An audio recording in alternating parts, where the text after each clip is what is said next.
Do you know who the current king of late night is? Here's a hint. He's not named Jimmy or Steven. Meet Greg Gutfeld, the host of Fox News' satirical show Gutfeld. To learn more about him, keep watching.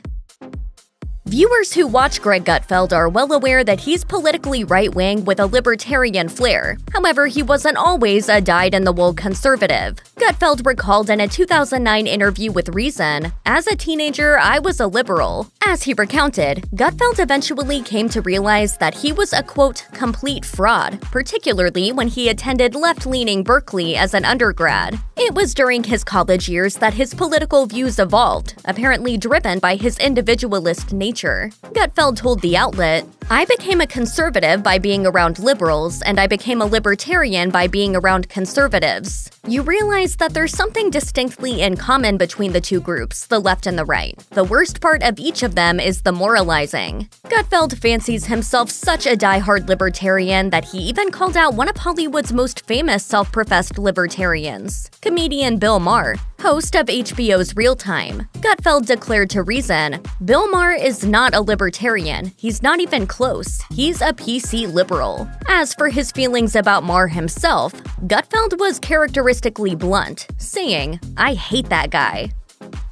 After graduating college, Greg Gutfeld began a career in magazine journalism, starting off with the conservative journal The American Spectator. As a profile in Reason pointed out, an unsuccessful attempt at screenwriting led Gutfeld to pursue further magazine work, including serving as editor of Men's Health, Stuff, and Maxim's British edition. While racy men's magazines Stuff and Maxim proved to be a good fit for his irreverent point of view, even Gutfeld had to admit that being editor at Men's Health wasn't a particularly good fit. During his tenure at the publication, Gutfeld wrote an article titled "I Smoke and I Work at Men's Health," which apparently wasn't well received. Gutfeld told Reason, "I was the only editor of any health magazine that did a feature on how smoking is good for you. It was a fantastic article, and it dropped like a stone in journalism. People just hated it." Gutfeld's tenure in the magazine business was characterized by his frequent firings, and it can best be illustrated by a stunt he pulled at a 2003 seminar for the American Society of Magazine Editors. As the New York Times reported, he hired 3 dwarfs to crash the event, and they loudly took calls on their cell phones while munching on potato chips until being thrown out. Gutfeld explained, "I love the idea of showing up at a place and just disrupting it." After his checkered career in print journalism, in 2007, Gutfeld migrated to television. His first stop, Fox News, where he was given a wee hours time slot for a new Insomniacs-only show dubbed Red Eye. At the time, Gutfeld spoke to Observer about the impression he was trying to get across to the network's viewers. "It's somewhat similar to somebody who's lost his mind, because I'm a complete maniac. You may disagree with me, but you can't stop watching. I don't even think you have to like the show to get sucked in." According to Gutfeld, Red Eye capitalized on what he perceived to be his biggest strength of being a magazine editor. As he recalled during his interview with Observer, "The best part of the day was when I would just stand there and yell at everybody. That's the only thing I know how to do well, stand and yell at people." The Atlantic noted that by 2009, Red Eye was topping all other cable news channels in the ratings in its time slot. However, the magazine also placed that rating's success in context by pointing out that the competition at such a ridiculously late hour was primarily infomercials. Turn it on and you set it and that's all there is. Gutfeld left Red Eye in 2015, and the show was ultimately canceled in 2017. During his years on Red Eye, Greg Gutfeld's tendency to make outrageous, attention-hunting statements generated controversy, sometimes more than he'd expected. That was the case with an episode in which he mocked Canada's military role in Afghanistan. As CBC News reported, Gutfeld was discussing a recent announcement that the Canadian military could require a year of recovery time after the country ended its military presence in Afghanistan. Gutfeld quipped, meaning the Canadian military wants to take a breather to do some yoga, paint landscapes, run on the beach in gorgeous white capri pants. Gutfeld's joke upset the Canadians, who responded with outraged backlash, particularly from Peter MacKay, a Canadian defense minister at the time, who slammed Gutfeld's remarks as crass and insensitive. MacKay then demanded an apology. Gutfeld subsequently did offer an apology, reported CBC News, insisting, "My joke was in no way an attempt to make light of troop efforts. However, I realized that my words may have been misunderstood. It was not my intent to disrespect the brave men, women, and families of the Canadian military, and for that, I apologize." In addition to his work on television and magazines, Greg Gutfeld is also the author of several books. His first literary effort was a memoir, chronicling his experience as an American living in London after he was hired to be editor of the UK's Maxim magazine. Published by Simon & Schuster, the book was titled Lessons from the Land of Pork Scratchings. A miserable Yank finds happiness in the UK. Gutfeld has written 2 other books for Simon & Schuster, The Plus, which is described as a self-help book for people who hate self-help, and The Gutfeld Monologues, a collection of some of his more choice on-air rants from Fox News' The Five. Then there's his how-to book, The Bible of Unspeakable Truths, published by Grand Central Publishing. Gutfeld also wrote 3 books for Penguin Random House, Not Cool, How to Be Right, and The Joy of Hate.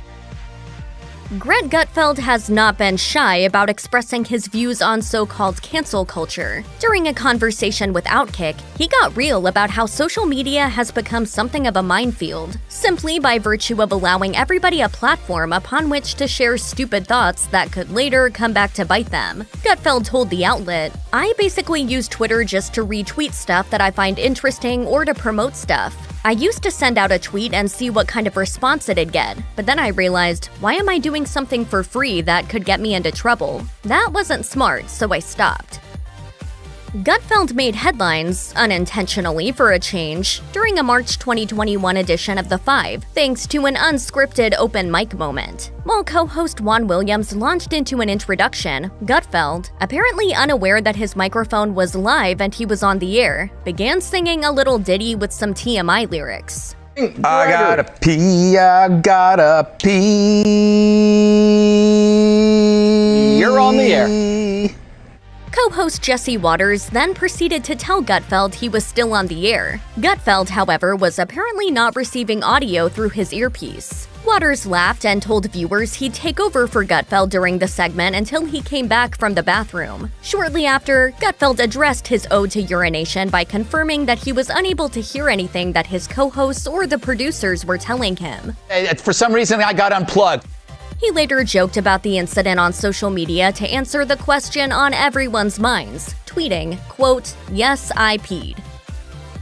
When Greg Gutfeld exited Fox News' Red Eye, it was to pursue a bigger opportunity with the network. That was when he began hosting his own hour-long weekend show that would take him from a middle-of-the-nighttime slot into prime time. According to a Fox News statement obtained by Variety, the show was intended to be satirical in nature and would focus on Greg Gutfeld's strong libertarian values and social commentary. Bill Shine, who was Fox News' programming chief at the time, was bullish on Gutfeld's future with the network. Shine said in a statement, "We are confident that Gutfeld's distinct perspective and knack for humor will start a valuable dialogue and be a refreshing addition to the weekend lineup."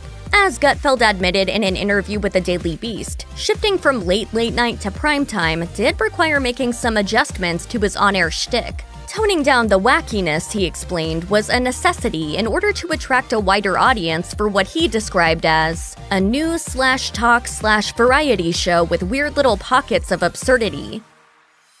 In April 2021, Deadline reported that Fox News was giving Greg Gutfeld the shot he'd been preparing for, announcing he'd host a 5-nights-a-week late-night version of his show, airing in the 11 p.m. time slot and dubbed Gutfeld. The host told Outkick, "We are going to try a lot of new things on the show. Maybe some will seem somewhat like Red Eye, maybe not. The great thing about the 5-day-a-week frequency is that you get to experiment with it. We are going to make mistakes and see how it goes." According to Deadline, Fox News went all in by promoting the show on a billboard in a high-profile location on Hollywood Boulevard. However, reviews were scathing. Variety blasted the show's tone of, quote, acrid nihilism, while USA Today chided Gutfeld for, quote, rehashing Fox talking points, which aren't typically known for their hilarity. Meanwhile, The New Republic held nothing back by describing Gutfeld as the worst late-night comedy show in television history and the latest evidence that conservatives have no sense of humor. Those reviews, however, did nothing to scare away viewers. By August, the Wrap reported that Gutfeld racked up monster ratings, managing to beat the other late-night fare, including Jimmy Fallon's The Tonight Show, Stephen Colbert's The Late Show, and Jimmy Kimmel Live, both in total viewership and the advertiser-coveted age demographic of 25 to 54.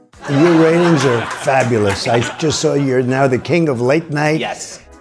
In addition to Gutfeld's TV work on Fox News, his various books, and his weekly podcast, The One with Greg Gutfeld, the host took his act on the road. According to Gutfeld's website, he has graced fans with his presence via Gutfeld Live. Given Gutfeld's busy schedule and the demands of hosting a weeknight talk show, it's not too surprising that these live shows have been sporadic and infrequent. Gutfeld scheduled 1 gig per month in October, November, and December 2021, in locales ranging from Newark, New Jersey, to the soundstage at Graceland, adjacent to the mansion that Elvis Presley once called home. So what have viewers seen at performances of Gutfeld Live? According to Gutfeld's site, the show is a somewhat low-key affair, with Gutfeld joined by comedian Tom Shalhoub for what's billed as an unforgettable evening of hilarious, insightful, and engaging conversation on topics from his New York Times bestseller The Plus and other headline-grabbing topics of the day. Interviewed by Cleveland.com, Gutfeld offered his own hyperbolic assessment of his live act, describing the show as the best 2 hours of entertainment you will ever experience in your entire life, forever and ever.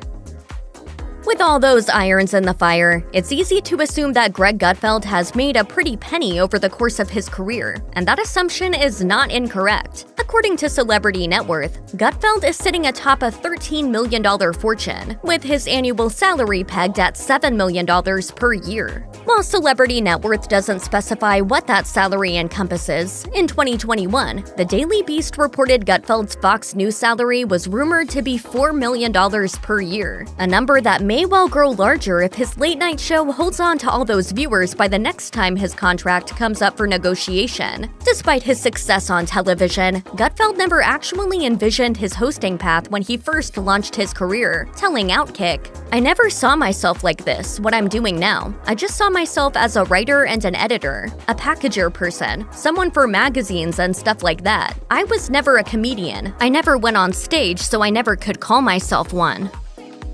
Check out one of our newest videos right here. Plus, even more Nicki Swift videos about your favorite TV personalities are coming soon. Subscribe to our YouTube channel and hit the bell so you don't miss a single one.